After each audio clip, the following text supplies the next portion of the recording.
Hi hello வணக்கம் welcome back to Tamizha channel. ஆக்சுவலாக பார்த்திங்க அப்படின்னா வந்து ராஜ்கிரணோட வளர்ப்பு மகளான சீனட் பிரியா பார்த்திங்க அப்படின்னா வந்து முனிஸ் ராஜா அப்படின்ற கூடிய சீரியல் ஆக்டரை வந்து என்ன அப்படின்னா வந்து லவ் மேரேஜ் வந்து ராஜ்கிரனை எதிர்த்து வந்து பண்ணிக்கிட்டாங்க. இப்போ ஒரு 2 டேஸ்க்கு முன்னாடி என்ன சொல்லியிருந்தாங்க அப்படின்னா வந்து ராஜ்கிரண் அப்பா என்னை மன்னிச்சிடுங்க, நான் அவரை விட்டு பிரிஞ்சுட்டேன் அப்படின்ற மாதிரியும், அதுக்கு மறுநாளே ஒரு பிரபல சேனல்லையும் பார்த்திங்க அப்படின்னா வந்து இன்டர்வியூ கொடுத்துட்டாங்க. என்ன அப்படின்னா வந்து என்னை ரொம்ப குடிச்சிட்டு அடிப்பார் அப்படின்ற மாதிரி கொடுத்துருந்தாங்க.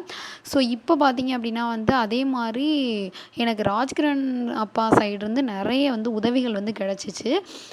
எதிர்பாராத சமயத்தில் வந்து அவர் வந்து எனக்கு செஞ்ச உதவியை நான் மறக்க மாட்டேன் அப்படின்ற மாதிரியும் ஒரு போஸ்ட்டில் வந்து சொல்லியிருந்தாங்க இல்லையா.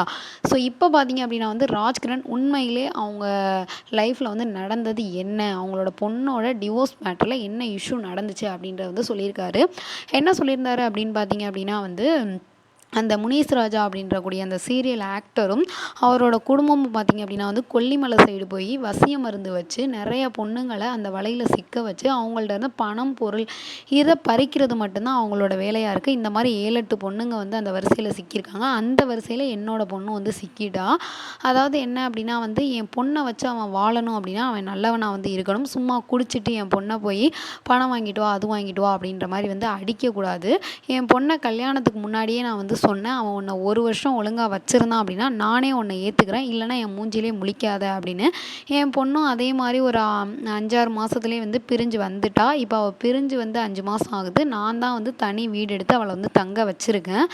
ஸோ வந்து அவன் வந்து சரியான ஆள் கிடையாது அப்படின்ற மாதிரி, அதாவது என் பொண்ணை வந்து உடல் ரீதியாகவும் ரொம்ப அடித்து வந்து கொடுமைப்படுத்தியிருக்கான். அதனால வந்து அவங்க ரொம்ப உடம்பு சரியில்லாமல் போயிட்டாங்க.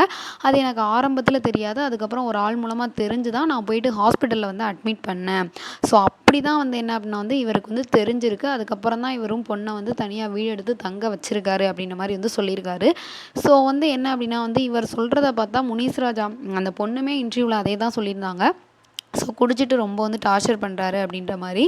ஸோ இந்த பொண்ணு முன்னாடியே இவர் கணிச்சதை வந்து தெரிஞ்சு கொஞ்சம் ஒதுங்கியிருக்கலாம் அப்படின்ற மாதிரி எனக்கு தோணுது. இதை பற்றி உங்களுக்கு என்ன தோணுது அப்படின்னு மறக்காமல் நம்ம சேனலுக்கு கீழே உள்ள பாக்ஸில் கமெண்ட் பண்ணுங்கள். இந்த வீடியோ உங்களுக்கு பிடிச்சிருந்தா லைக் பண்ணுங்கள், ஷேர் பண்ணுங்கள், கமெண்ட் பண்ணுங்கள். அப்படியே நம்ம சேனலை சப்ஸ்கிரைப் பண்ணிடுங்க. Okay bye. உங்களிடம் இந்த வீடியோ உங்களுக்கான ஹராஜ்.